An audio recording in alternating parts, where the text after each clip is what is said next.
The rain was coming down in sheets, the kind of Seattle drizzle that soaks you through even with an umbrella.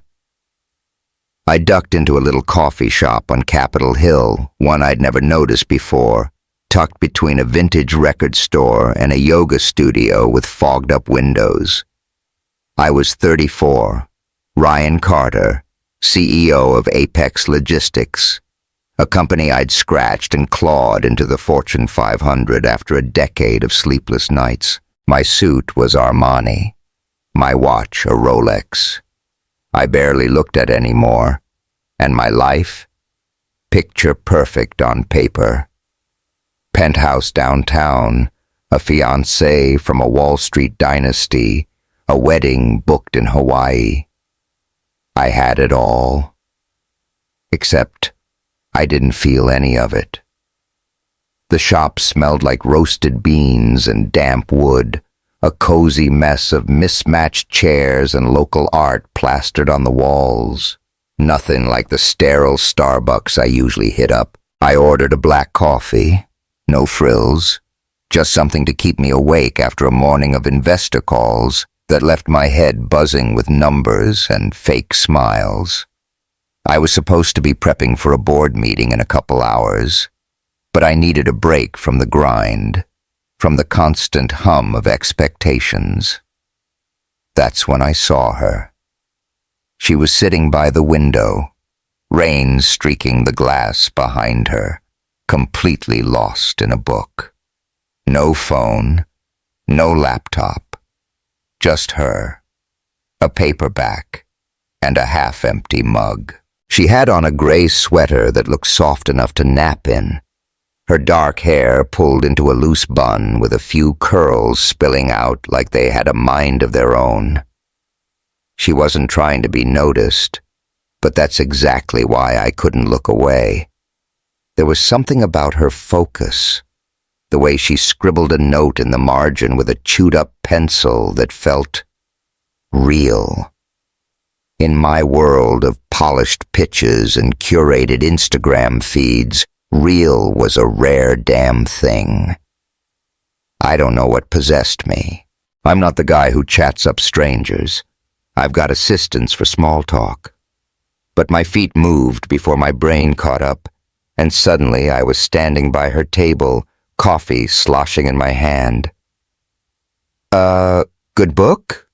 I asked, wincing at how lame it sounded. She looked up, hazel eyes sharp but warm, like she was sizing me up in half a second.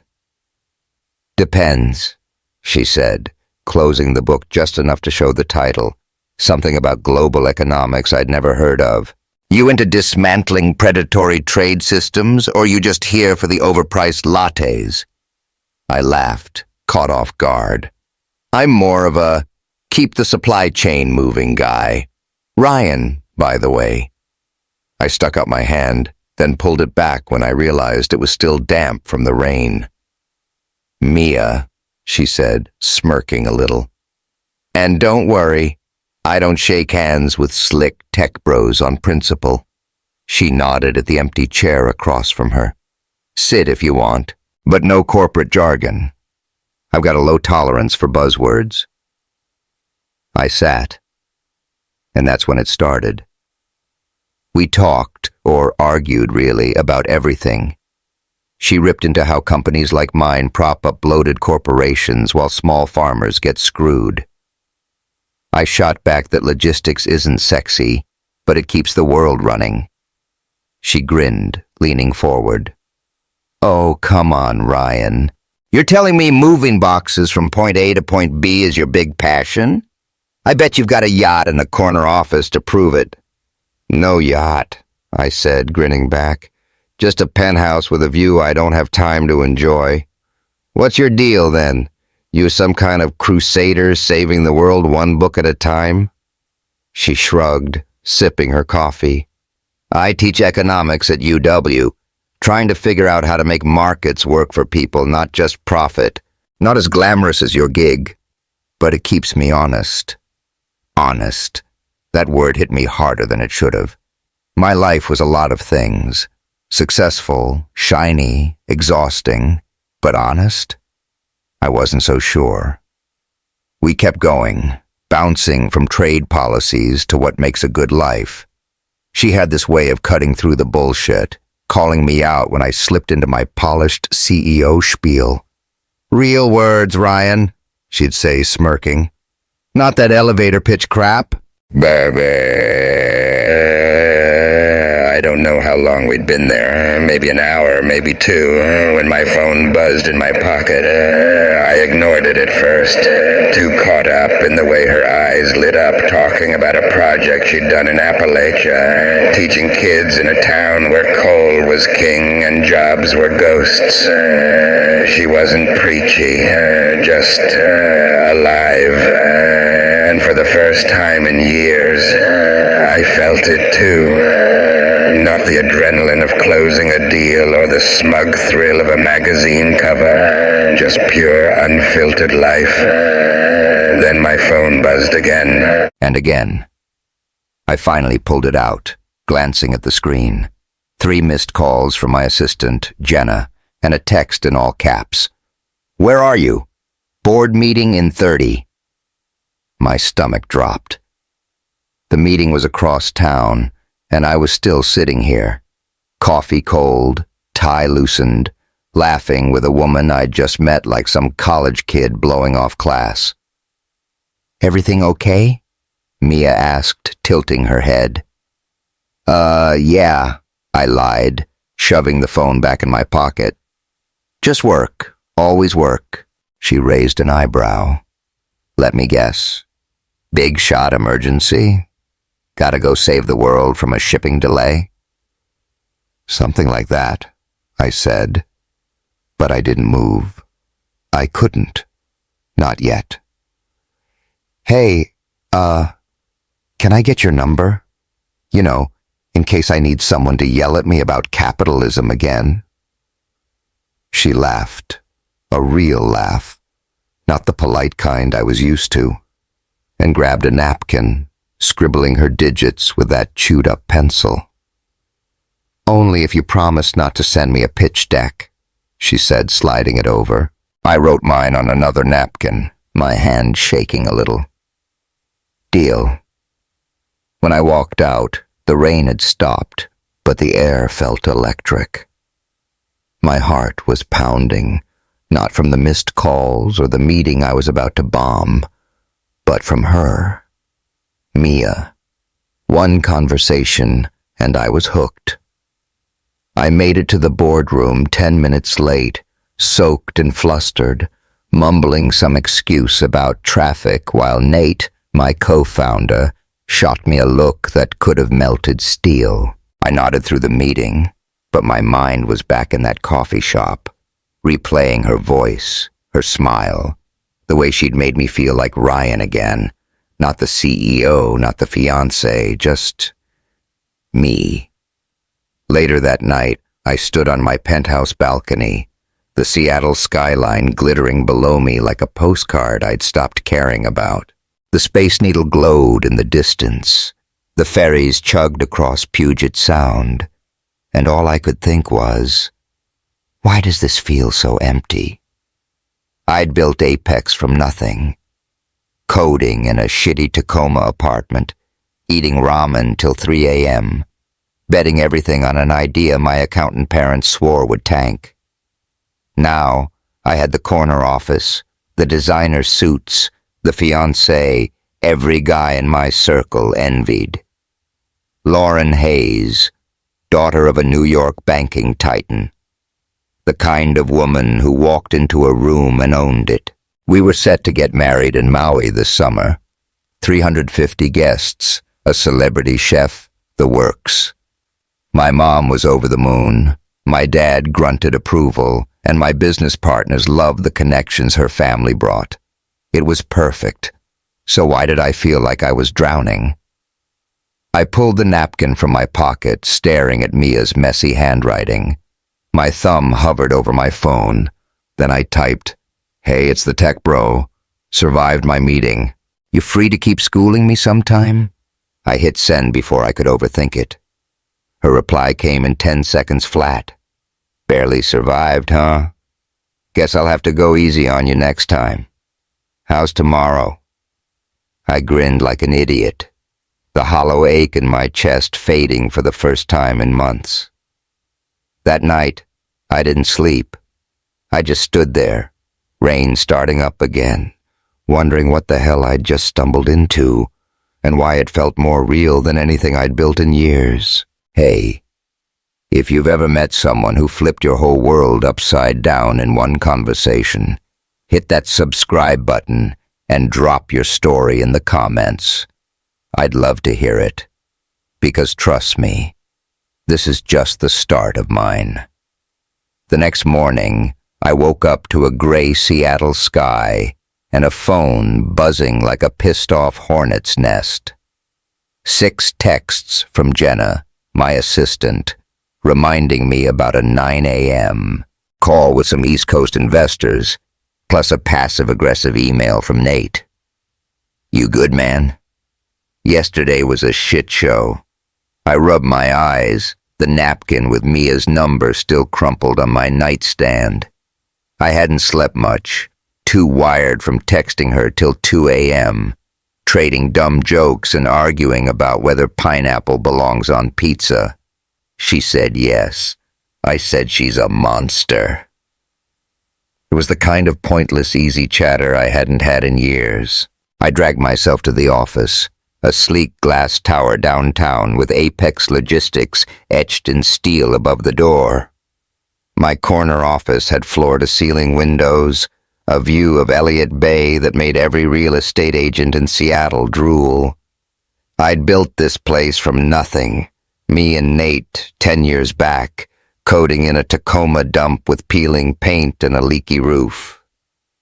We lived on coffee and dreams, betting everything on a logistics platform everyone said was DOA.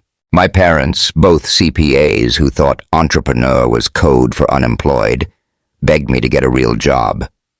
But we made it. First, a shipping company took a chance on us, then 3 Fortune 100 clients in 18 months. Now we had 250 employees, offices in Portland and Denver, and a Forbes cover calling me the king of West Coast logistics. I'd checked every box. So why did it feel like I was still running on fumes?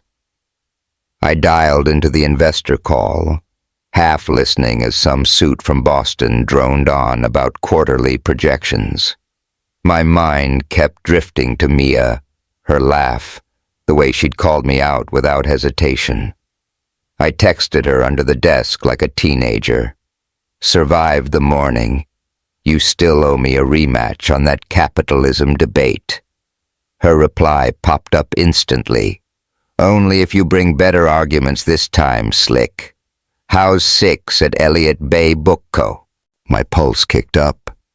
I typed back deal before I could talk myself out of it. The day crawled by. Meetings, emails, a tense huddle with Nate about a client threatening to bail. He leaned against my desk, arms crossed, his buzz cut and perpetual 5 o'clock shadow making him look like a Marine on leave. You've been off, Rye, he said, eyes narrowing. What's up? Wedding stress? I shrugged, avoiding his gaze. Just tired, man. Long week. He didn't buy it, but he let it slide. Nate and I had been through hell together. Sleepless nights, maxed out credit cards. That time we almost lost the company when a server crashed during a demo. He was the realist to my dreamer, the guy who kept us afloat when I got too big picture. But lately, he'd been all about the bottom line, chasing bigger contracts, more zeros. I used to be that guy too. Now? I wasn't sure. At 5:30, I bailed on a stack of unread reports and headed to Pike Place Market. The air smelled like salt and fish, tourists snapping pics of the guys tossing salmon like it was a damn circus act. Elliott Bay Book Company was a few blocks over, a creaky old shop with warped floors and shelves that groaned under the weight of too many books. I found Mia in the economics section, flipping through a dog-eared paperback, her sweater swapped for a faded denim jacket. She glanced up and smirked. "Wow, you clean up nice. Didn't peg you for a bookworm." "Didn't peg you for a denim girl," I shot back, nodding at her jacket. "Thought you'd be in like a Professor Cape or something." She laughed, tucking a curl behind her ear. "Disappointed?" "Nah. Just surprised you're not grading papers in a dungeon somewhere." We wandered the aisles, trading jabs about everything from tax policy to the Seahawks' last game. She dragged me to a stack of used novels, insisting I needed something less soul-crushing than logistics reports. I grabbed a beat-up copy of On the Road, mostly to impress her, if I'm honest, and she picked up some obscure econ journal. Then she hit me with it, casual as hell, like she wasn't about to rock my whole world. "So, Apex Logistics," she said, leaning against a shelf. "You guys move stuff for the big dogs. Amazon, Walmart, the usual suspects. Ever think about using that muscle for something smaller? Like, I don't know, helping rural co-ops get their goods to market without getting eaten alive by shipping costs?" I blinked, caught off guard. We've got clients lined up for that scale. It's not profitable," she finished, raising an eyebrow. "Come on, Ryan. You've got all this power, this platform. Why not use it for something real? Or is it all just a game to see how many zeros you can stack?" Her words landed like a punch. I opened my mouth to argue, something about margins and stakeholders, but nothing came out. She wasn't wrong. Apex had started as a mission to solve problems, not just pad bank accounts. Somewhere along the way, I'd lost that. I mumbled something about keeping people employed, but it sounded weak even to me. She didn't push, just shrugged and moved to the next aisle. But the seed was planted. We paid for our books. Her journal cost $6, mine $8, and stepped out into the damp evening air. The market was winding down, vendors packing up, the Space Needle glowing through the mist. I walked her to her beat-up Subaru, parked crooked on a side street. "Thanks for this," I said, holding up the book. "Been a while since I just hung out." She grinned, unlocking her car. "Anytime, slick. Just don't start quoting Kerouac at me next time. You're not that cool yet." I laughed, watching her drive off, taillights fading into the drizzle. My phone buzzed. Lauren, my fiancée, FaceTiming from New York. I answered, leaning against a brick wall as her face filled the screen. Blonde hair perfect, her penthouse overlooking Central Park behind her. "Hey, babe," she said, all smiles. "Just locked down the florist for Maui. Orchids and lilies, totally gorg. You excited?" "Yeah, totally," I said, forcing a grin. "Sounds amazing." We talked logistics, guest list, venue tweaks, her dad's latest golf trip with some senator. Lauren was everything you'd expect. Smart, gorgeous, raised on private schools and Hampton summers. We'd met at a charity auction 3 years ago, her in a red dress that stopped the room, me in a tux trying not to spill my drink. She fit my life like the puzzle piece. Her family's banking ties opened doors. Our engagement pics boosted Apex's valuation. It made sense. Everyone said so. But as she rambled about table settings, I zoned out. My mind was back at that bookstore, Mia's voice echoing, "Why not use it for something real?" Lauren didn't notice, just blew me a kiss and hung up. I stood there, rain soaking my collar, the book in my hand feeling heavier than it should have. Back home, I tossed my keys on the counter, the penthouse quiet except for the hum of the fridge. Lauren's engagement ring, a 2-carat rock her mom helped pick, sat in its box on my dresser. I stared at it, then at Mia's napkin next to my phone. 2 worlds, 2 lives. One I'd built, one I'd just stumbled into.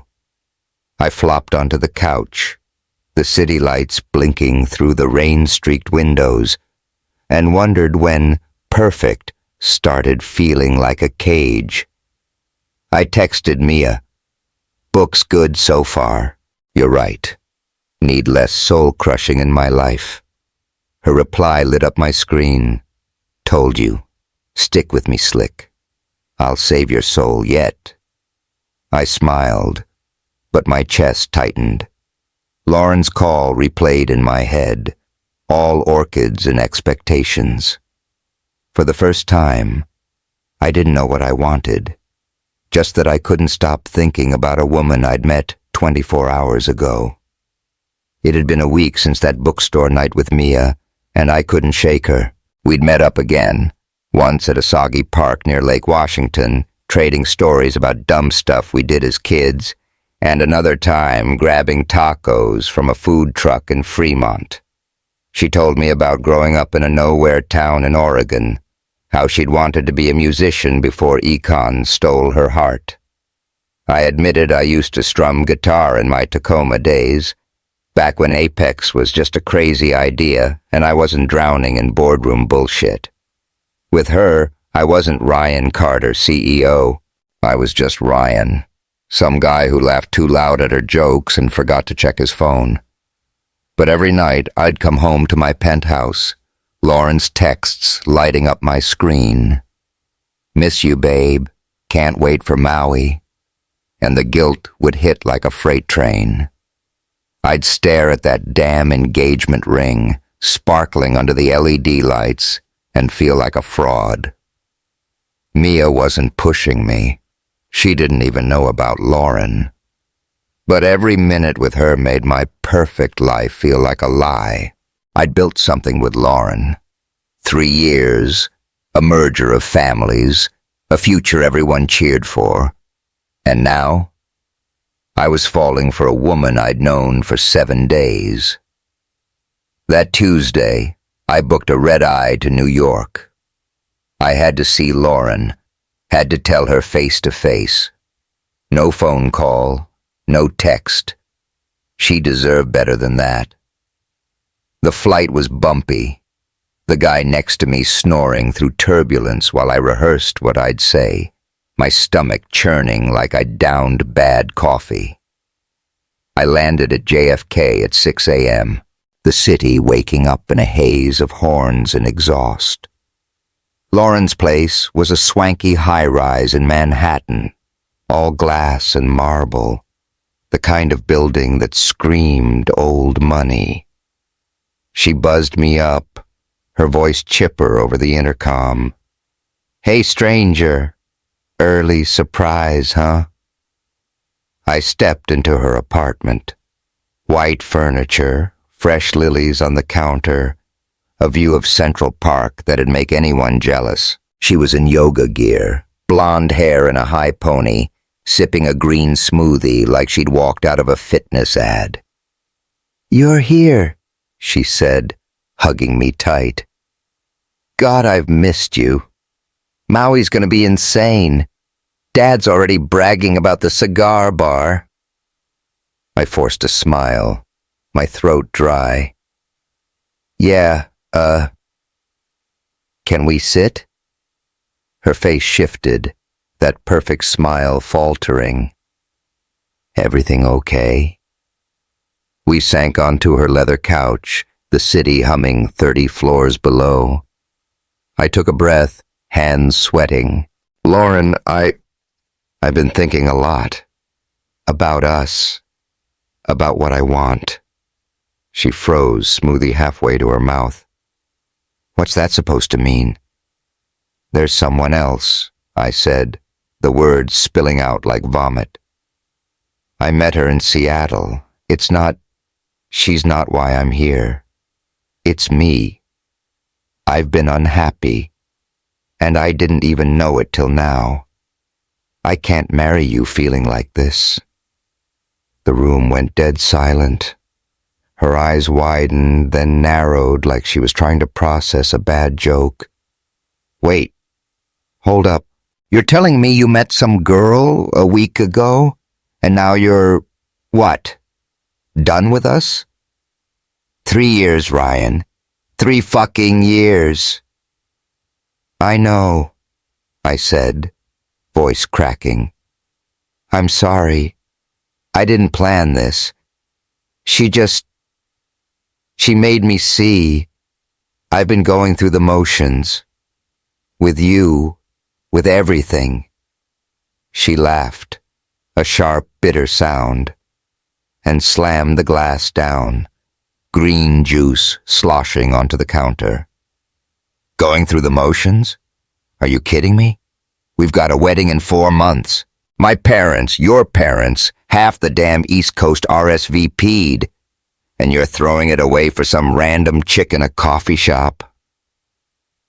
She's not random, I snapped, then stopped myself. It's not about her. It's about me not being honest. With you, with myself. You deserve someone who's all in, Lauren. I'm not that guy anymore. Tears welled up in her eyes, but she blinked them back, jaw tight. You're having a midlife crisis. That's what this is.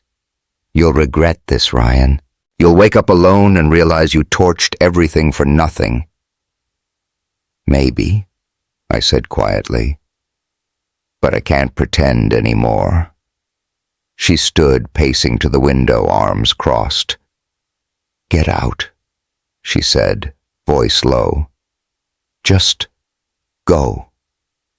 I grabbed my bag, the ring still in its box on her coffee table. The elevator ride down felt like an eternity, her words echoing. You'll regret this. By the time I hit the street, my phone was blowing up. Lauren's brother, a finance bro who'd hooked us up with investors, left a voicemail. You're a dick, Carter. Good luck without us. My inbox had a curt note from her dad. Disappointing. We'll be in touch about the contracts. Word travels fast in their world. I flew back to Seattle that night, rain streaking the plane window as we landed. The fallout hit hard and quick.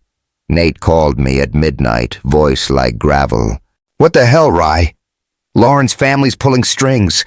2 clients just put us on hold. You tanking us for a fling? It's not a fling, I said, pacing my living room. I'm figuring shit out, Nate. I can't keep living for everyone else. Figuring shit out? He barked. We got 250 people counting on us. I stuck my neck out for you years, man, and now you're pulling this? Who are you right now? I didn't have an answer. He hung up, and the silence stung worse than the yelling. Then my mom, Ellen, called, her voice shaky through the line. Ryan, honey, what's going on? Lauren's mom just texted me. She's devastated. Are you okay? Is this like back then?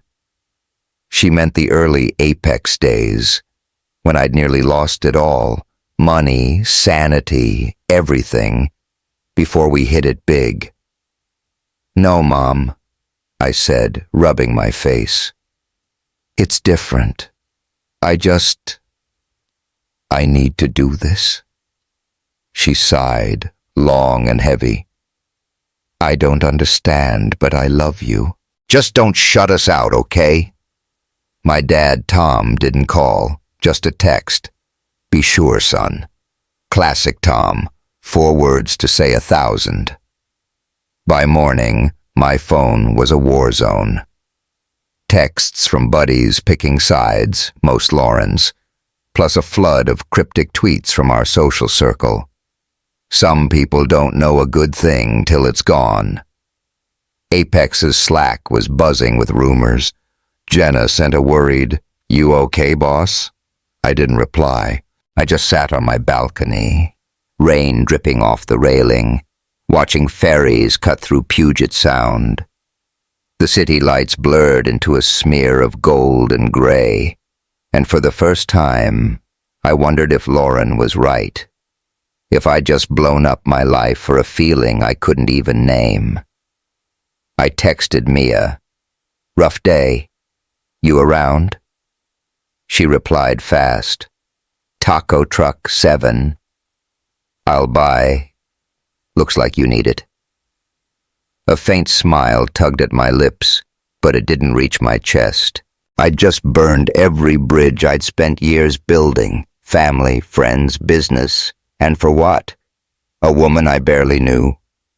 A hunch I was chasing something real. I gripped the railing, the cold metal biting my palms, and stared out at the water. Freedom or free fall, I couldn't tell yet. The taco truck was parked under a flickering streetlight in Fremont, the smell of grilled carne asada cutting through the damp Seattle air. Mia was already there when I pulled up, leaning against the counter in that denim jacket, 2 tacos in hand. She grinned as I walked over, boots crunching on wet gravel. "You look like hell, Slick," she said, handing me a foil tray. "Rough day doesn't even cover it, huh?" I managed a half smile, taking the taco. "Yeah, blew up my life, pissed off everyone I know. You know, the usual." She raised an eyebrow, biting into her food. "Spill it. What did you do, fire your whole board?" "Worse," I said, staring at the taco like it'd give me answers. "Broke off my engagement. Lauren's done, her family's out for blood, and my company's losing clients faster than I can count." Mia stopped chewing, eyes widening. "Wait, engagement? You were engaged? Jesus, Ryan, you didn't mention that part." "Didn't come up," I muttered, picking at the tortilla. "Didn't want it to. It's over now anyway." She set her taco down, wiping her hands on a napkin. "Okay, back up. You've been dropping bombs like this is normal Tuesday shit. Why'd you end it?" I sighed, the weight of the last 24 hours crashing down. "Because I wasn't happy. Haven't been for a while. Then I met you and... I don't know, Mia. You made me see how fake it all was, my life, my plans. I couldn't keep lying to her, or myself." She leaned back, crossing her arms. "Heavy. So what's the play now? You gonna sulk in your fancy penthouse or figure out what's next?" That's when it hit me. Her question from the bookstore, about using Apex for something real. I looked up, rain misting around us. "I want to change things. The company, I mean. We've been chasing big fish. Amazon, Walmart, all that. But maybe we could help the little guys instead. Co-ops, small businesses, places that get screwed by the system. What do you think?" Her face lit up, that spark I'd seen in the coffee shop flaring again. "I think that's the first smart thing you've said since we met. But it's not gonna be easy. Your shareholders'll hate it." "Let 'em," I said, a flicker of the old fire igniting in my gut. I started Apex to solve problems, not just pad bank accounts. Maybe it's time to get back to that. She grinned, clinking her soda can against mine. "To epic midlife crises and epic tacos. You're nuts, Slick. But I'm here for it." That night, I didn't sleep. I sat at my desk, rain tapping the windows, sketching out a new plan for Apex. Affordable logistics for rural startups, nonprofits, places big tech ignored. It'd mean smaller margins, pissed off investors, maybe even layoffs. But it felt right. For the first time in years, I wasn't just chasing numbers. I was chasing something I could believe in. The next morning, I pitched it to the board. The conference room was all glass and steel, downtown Seattle sprawling below us. 10 suits stared me down. Nate at the far end, arms crossed like he was ready to bolt. I laid it out. Data, projections, a vision of Apex as a lifeline for the underdogs. We've got the tech, I said, pacing. We can cut waste, boost access, make a dent in places that need it. It's not just profit, it's purpose. Silence, then chaos. This isn't profitable, barked Ted, our CFO, slamming his pen down. We'll bleed cash for months. Another exec chimed in. You're betting our future on feel-good bullshit? Nate didn't say a word, just glared, jaw tight. I'm not betting, I shot back. I'm building. We started this company to fix shit, not just cash checks. Who's with me? Crickets. The vote was 8-2 against. Ted smirked. Nate stormed out. I stood there, pulse hammering, knowing I just lit a match in a room full of gas. By noon, a major client, a retail giant, put their contract on hold, citing leadership concerns. Word of my breakup with Lauren had spread, and her family's pull was no joke. I texted Mia, pitched the pivot, board hates it, lost a client already. She replied, screw 'em, you're onto something, don't back down. Her words kept me afloat, but barely. Then Nate ambushed me in my office, door slamming shut behind him. What the hell, Rye? He snapped, looming over my desk. First you ditch Lauren. Now you're tanking Apex with this hippie dream. We're bleeding cash, and you're doodling save-the-world plans like some college kid. It's not a dream, I said, standing to meet his glare. It's what we used to be about, solving real problems. You remember that, Nate? Before we turned into corporate drones? He laughed, cold and sharp. Yeah, I remember. I also remember bailing us out when you almost bankrupted us chasing real problems. This isn't Tacoma anymore. We've got people counting on us, families, mortgages. You're not the guy I started this with. Maybe I'm not, I said, voice low. Maybe I'm better. He shook his head, grabbing his jacket. You're delusional. I'm not watching you burn this down. He walked out, leaving the air thick with static. That night, Nate pulled a stunt I didn't see coming. He called Lauren, yeah, my Lauren, and set up a dinner at some swanky spot in Belltown. I got a text from him. 7 p.m., Salties. Be there. We're fixing this. I showed up, half expecting a trap, and there they were. Nate, Lauren, and her brother Mark, all at a table with waterfront views and enough tension to choke on. Lauren looked stunning, black dress, hair swept up, but her eyes were steel. Nate says you're spiraling, she said, sipping a martini. I'm here to hear you say this isn't about her. It's not, I said, sitting stiffly. It's about me. I wasn't happy, Lauren. I'm trying to figure out who I am without all this. I waved at the room, the city lights, the life we'd planned. Mark leaned in, voice dripping venom. You're a selfish prick, Carter. Our family's done with you. Business too. Good luck keeping Apex afloat without us. Nate cut in, softer but firm. Rye, come on. Pull it back.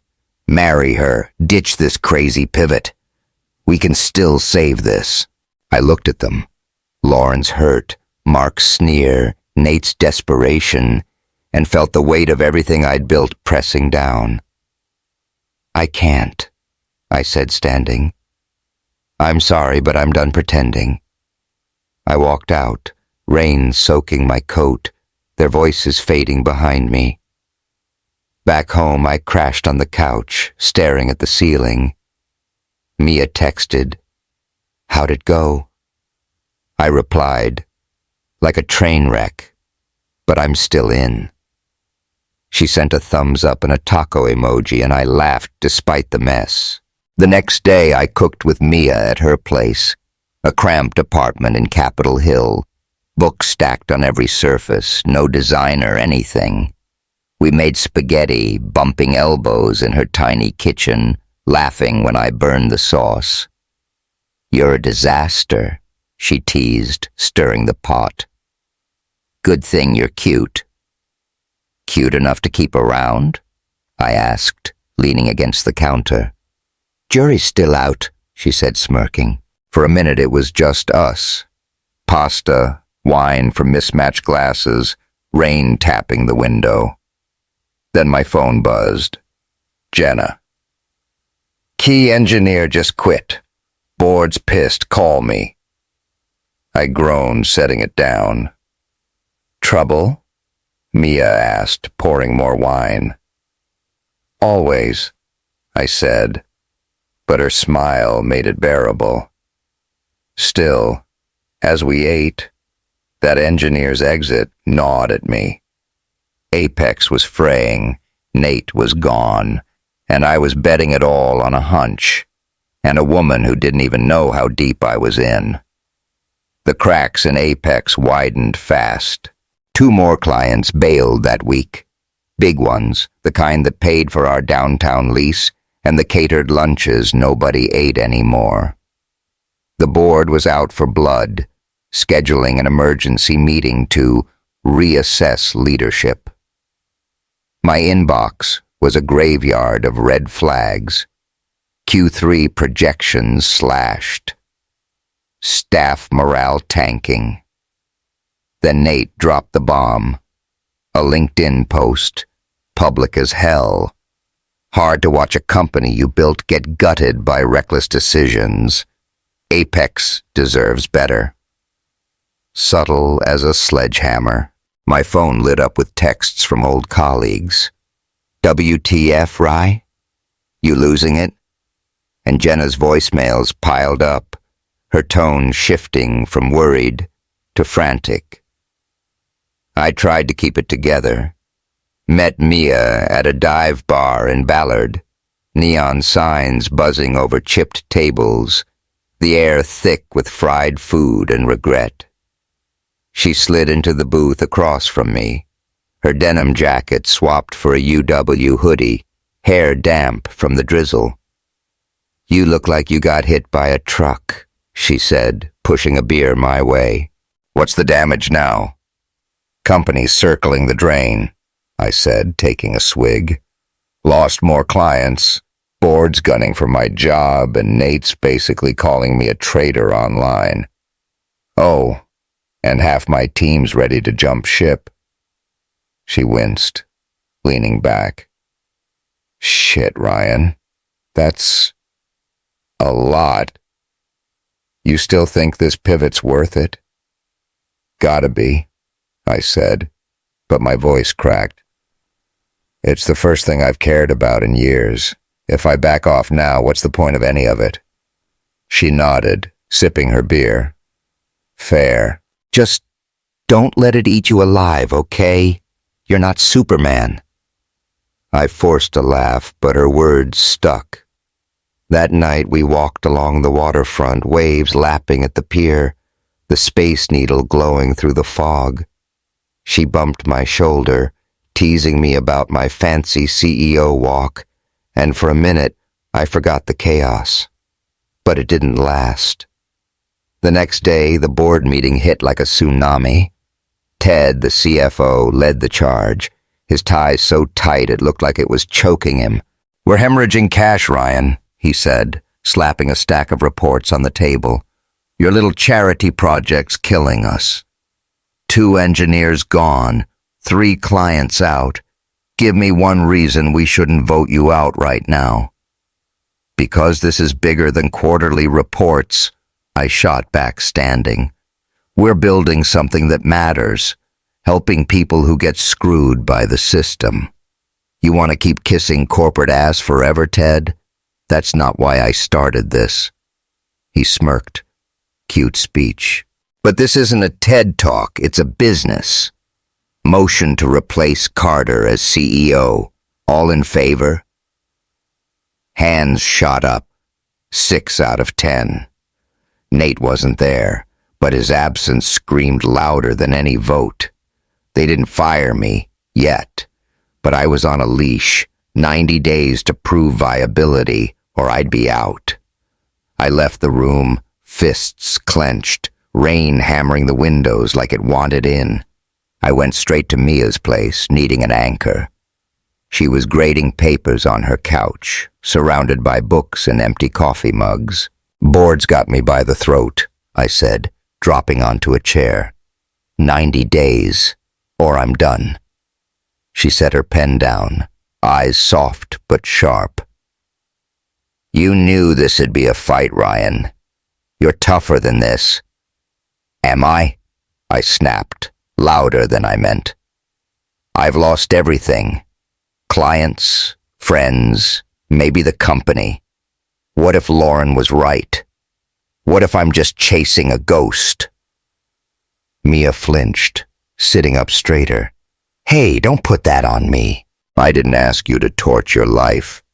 I just asked you to think about what it means. I am thinking, I said, standing, pacing her tiny living room. And it's killing me. You're over here grading papers like it's no big deal, while I'm betting my whole damn world on this. On us. Her face hardened. Us? Ryan, I'm not your savior. I'm just a person. And if you're doing this because you think I'm some magic fix, then you're missing the point. What if you wake up one day and hate me for all this?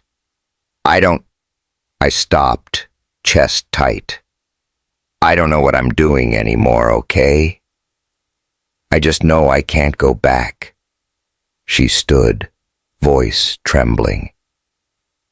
Then figure it out. But don't make me the reason you fall apart. I can't carry that. The air turned sour. I grabbed my coat, muttering, I need air, and bolted. The rain hit me like a slap, soaking through as I stormed down her street. I'd never yelled at her, never even come close, but now we'd cracked, and it felt like one more thing slipping away. Back home, my mom showed up unannounced, her Prius parked crooked in the garage. Ellen Carter, all sensible sweaters and worry lines, stood in my kitchen, clutching a mug of tea I didn't offer. Ryan, talk to me, she said, voice shaky. Lauren's mom called again. She's heartbroken. And now the company. This isn't like you.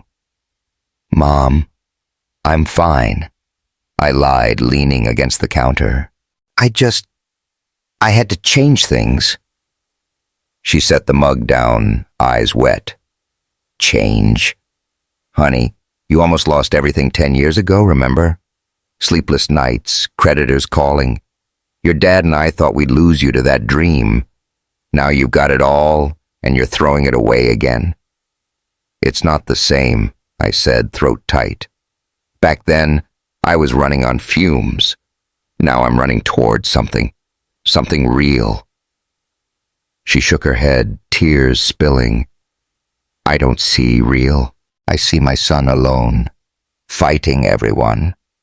Please, Ryan, think about this.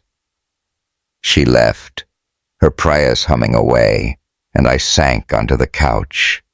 Then my phone pinged, an email from Lauren, short and cold. I was angry for months, but I'm happier now. Met someone. Hope you find what you're looking for. It should have felt like closure, but it didn't. It felt like proof I'd screwed up, her moving on while I was drowning. I didn't text Mia back, didn't call Jenna, just sat there. Rain drumming the windows, replaying every choice. Apex teetering, Nate gone, Mia shaken, my mom crying. Had I misread everything? Was this purpose or just chaos? I grabbed a beer, then another, the city lights smearing into a haze beyond the glass.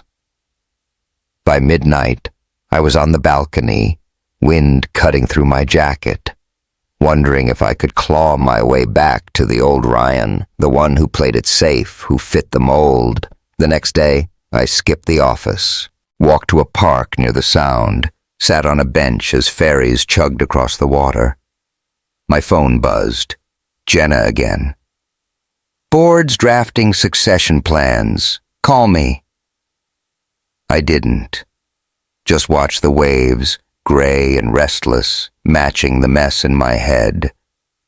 I'd bet it all, love, career, sanity, on a feeling, on Mia, on a dream I couldn't even define anymore. And now, I was staring down a cliff, no parachute, no plan. I stood, boots sinking into wet grass, and walked to the Fremont Bridge. The water below churned, dark and endless, mirroring the pit in my gut. I gripped the railing, rain streaking my face, and asked myself the question I'd been dodging. Can I keep going? Or do I cut my losses and crawl back? The wind howled, no answers in sight. I stood on that Fremont Bridge till my hands went numb, rain soaking me to the bone. The water below churned like my head, dark, messy, no bottom in sight. I'd lost Apex's trust, Nate's loyalty, Mia's faith, maybe even my own. Part of me wanted to call Jenna, tell her to draft my resignation, let Ted and his suits take the wheel, crawl back to the old Ryan, safe, predictable, hollow. But then my phone buzzed, cutting through the wind. A text from Mia. Hey, Slick, you okay? Not judging, just worried. No demands, no guilt trips, just her. I stared at it, thumbs hovering, then typed, Not really. Can we talk? Her reply was instant. My place. Bring coffee. Her apartment was the same chaotic haven. Books everywhere. A half-dead plant she swore she'd revive. She opened the door in sweatpants and that UW hoodie, hair a mess, and handed me a towel without a word. I set the coffee on her counter, dripping wet, and blurted, I'm sorry. About last night. I freaked out. Didn't mean to dump it all on you. She leaned against the fridge, arms crossed. Yeah, you were an ass. But I get it. Your world's imploding. Just don't make me the reason it falls apart, okay? I'm not some fairy tale fix. You're not, I said, meeting her eyes. You're the one who woke me up. I'm doing this for me, because I want to, but I need you to know that. She softened, grabbing a mug.